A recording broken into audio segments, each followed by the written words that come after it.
اب بھی دوسری لڑکیاں بھی ہیں، تم سے تو صرف ٹائم پاس کر رہا تھا۔ کتنی بار تو تم نے تارم کے ساتھ اسے دیکھا ہے، پھر بھی نہیں سمجھی۔ تم سا بھی کوئی بیوقوف نہیں، تم صرف اور صرف اپنے باپ کا دل دکھا رہی ہو۔ وہ سب کچھ جانتا تھا۔ ہنا کو حیرت نہیں ہوئی کیونکہ وہ تصاویر دیکھ چکی تھی، جسے دیکھ کے اسے اندازہ لگانے میں کوئی مشکل نہیں ہوئی کہ وہ کب سے اس کی نگرانی کر رہا تھا۔ شادی کر لو، پھر تمہیں تمہارے پاپا سے بھی ملوا دوں گا، تم آزاد ہو جاؤ گی۔ ایک بڑا سا گھر بناؤں گا تمہارے لیے، ہر آرام و آسائش دوں گا، بس ہمیشہ کے لیے میری زندگی میں آ جاؤ۔ وہ لالچ دے رہا تھا، جب قسمت میں ہوگا پاپا سے بھی مل لوں گی، لیکن تمہاری یہ شرط کسی حال میں بھی مجھے قبول نہیں، وہ مستحکم انداز میں بولی۔ ہا ہا ہا ہا، وہ اپنی خفت مٹانے کے لیے ہنسا تھا۔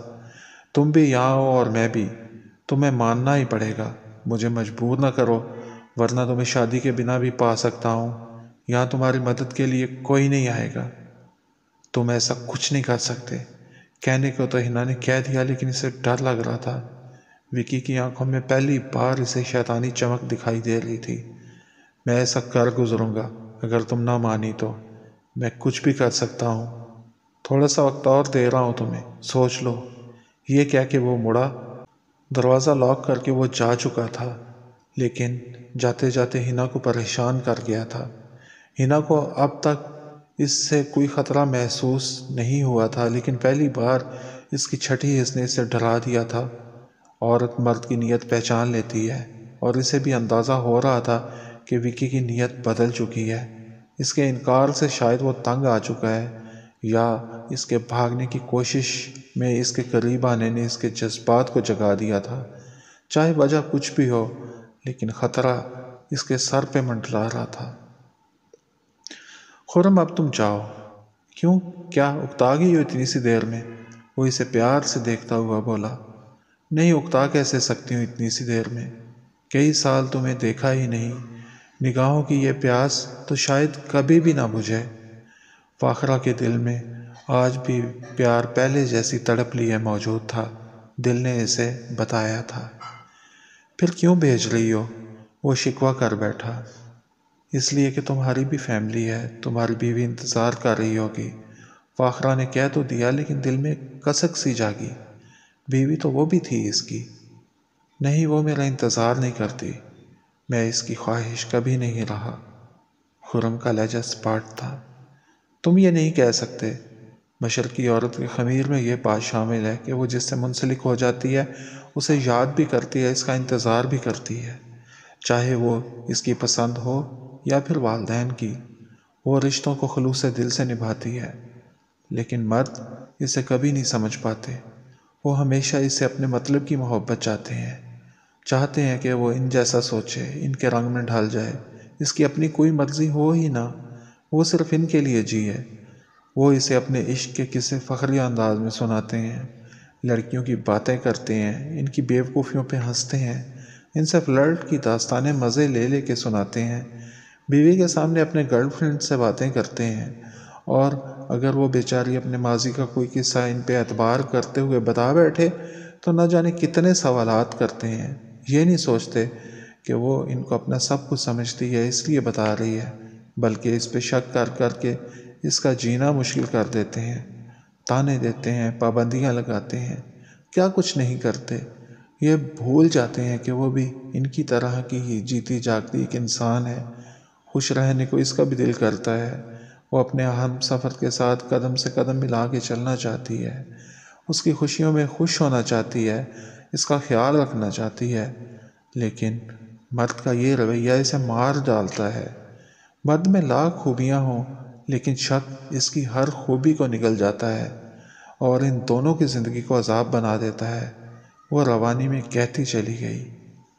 اس کی باتیں سن کے خرم چودھری کی سوچ گہری ہوتی چلی گئی، ماتھے کی لکیریں بتا رہی تھی کہ وہ پریشان ہے۔ کیا بات ہے، کیا سوچ رہے ہیں آپ؟ فاخرہ کو احساس ہوا کہ وہ کچھ زیادہ ہی بول گئی ہے۔ کچھ نہیں، بس سوچ رہا تھا کہ تمہیں اپنی سوکن کا کتنا خیال ہے۔ وہ مسکرایا۔ وہ بھی تو ایک عورت ہے، اور پھر میرے جانے کے بعد آئی ہے، میرے وجود سے لا علم تھی، اس لیے مجھے اس سے کوئی شکایت نہیں ہے، بلکہ اس کے ساتھ تو ظلم ہوا ہے، اب اس کی تلافی آپ کو کرنی چاہیے۔ تم ٹھیک کہتی ہو، تمہاری ساری باتیں ٹھیک ہیں، لیکن اپنے لیے بھی تو کچھ سوچو نا۔ میں کیا سوچوں؟ جو بہتر ہوگا میرا رب وہی کرے گا، مجھے اس پہ یقین ہے۔ اب آپ جائیں خرم۔ کبھی تم کہتی ہو اور کبھی آپ، ہم دونوں کے بیچ کتنا فاصلہ آ چکا ہے نا۔ بہت عجیب لگتا ہے جب آپ کہتی ہو۔ وہ خاموش اسے دیکھتی رہ گئی، اس کے پاس کوئی جواب نہ تھا۔ اچھا ٹھیک ہے، میں جاتا ہوں، صبح پھر آؤں گا۔ وہ رخصت ہو گیا۔ فاخرہ کے دل میں سکون اتر آیا۔ زندگی کی سب سے بڑی خواہش یہی تھی کہ ایک بار وہ خرم سے مل لے۔ بے چین تھی اسے دیکھنے کے لیے، دل چاہتا بھی تھا اور خود سے لڑتی بھی تھی، اور اب اچانک ہی اللہ تعالیٰ نے اس کی یہ خواہش پوری کر دی تھی۔ اے اللہ، تیرا لاکھ لاکھ شکر ہے، تو اپنے بندوں کی دعاؤں کو سنتا ہے، قبول کرتا ہے۔ اسے اللہ پہ بہت پیار آیا۔ اللہ کا شکر ادا کرنے کے بعد وہ اپنی گزری زندگی کے بارے میں سوچنے لگی۔ اس کی آدھی زندگی اپنی خواہشوں کو مانتے گزری تھی۔ پہلے کمپرومائز اس کی ڈکشنری میں تھا ہی نہیں، سو اپنی مرضی سے زندگی گزارتی چلی گئی۔ پھر جب خرم سے دور ہوئی تو باقی آدھی زندگی خواہشوں سے لڑنے اور کمپرومائز کرنے میں گزار دی۔ سوچیں اپنا سفر جاری رکھے ہوئے تھیں۔ بچپن کی باتیں سوچتے سوچتے وہ خرم کے بارے میں سوچنے لگی، پھر اپنی سوکن کے بارے میں جسے وہ جانتی بھی نہیں تھی، لیکن دل میں اس کے لیے ہمدردی رکھتی تھی۔ سوچ کا سفر کرتے کرتے وہ نیند کی وادیوں میں گم ہو گئی۔ رات کا پچھلا پہر تھا۔ ویران سڑک پہ گاڑی دوڑ رہی تھی۔ ڈرائیونگ سیٹ پہ کاشف تھا۔ گاڑی پل کے نزدیک پہنچی تو اسے لگا پل کی دیوار پہ کوئی لڑکی کھڑی ہے۔ وہ جلدی سے گاڑی سے باہر نکل آیا۔ اے لڑکی، کیا خودکشی کا ارادہ ہے؟ وہ لڑکی اس کی طرف دیکھ رہی تھی۔ دل دھڑکا، وہ ہنا ہی تھی۔ ہنا، ہنا، وہ زور سے چیخا، نیچے گر جاؤ گی، دیوار سے نیچے اتر آؤ۔ وہ خاموش تھی لیکن ساکت اسی کو دیکھے جا رہی تھی۔ ہنا، نیچے اتر جاؤ، میری بات مان لو، اب بھی کچھ برا نہیں ہوگا، میں تمہارے پاس ہوں۔ لیکن ہنا نے اپنی جگہ سے کوئی حرکت نہ کی۔ ہنا دیکھو، میں اوپر آ رہا ہوں، تم وہیں رکی رہو۔ وہ پل کی طرف بڑھا۔ ہنا نے بھی قدم آگے بڑھایا۔ ہنا رکو، وہ پھر سے چلایا۔ وہ پل کے نیچے سے گزرنے والی سڑک پہ تھا۔ پہلے پل جہاں سے شروع ہوتا تھا اس طرف جا رہا تھا، لیکن ہنا کو آگے بڑھتے دیکھا تو دوسری طرف بھاگ پڑا۔ جلد از جلد وہ اس جگہ تک پہنچنا چاہتا تھا جہاں ہنا کے گرنے کا امکان تھا تاکہ اسے بچا سکے۔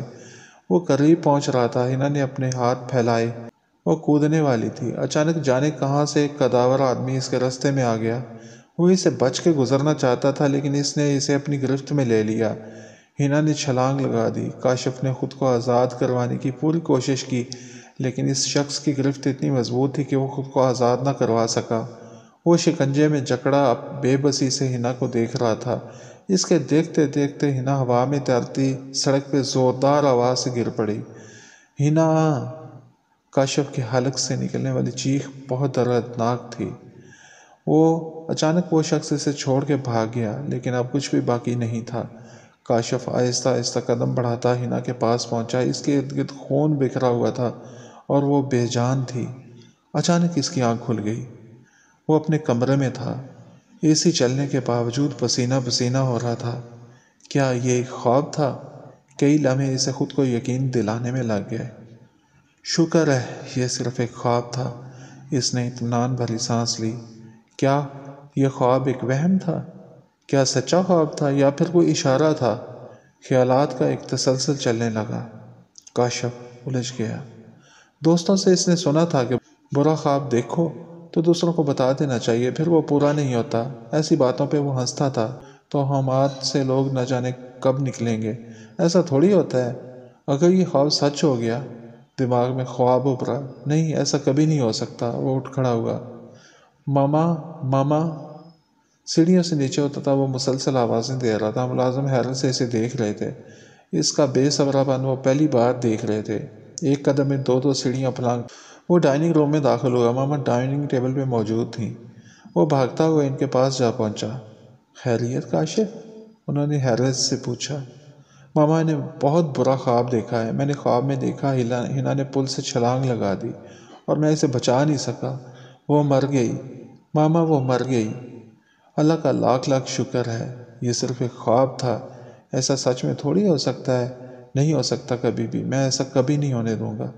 کاشف پہ ابھی بھی خواب کے اثرات تھے۔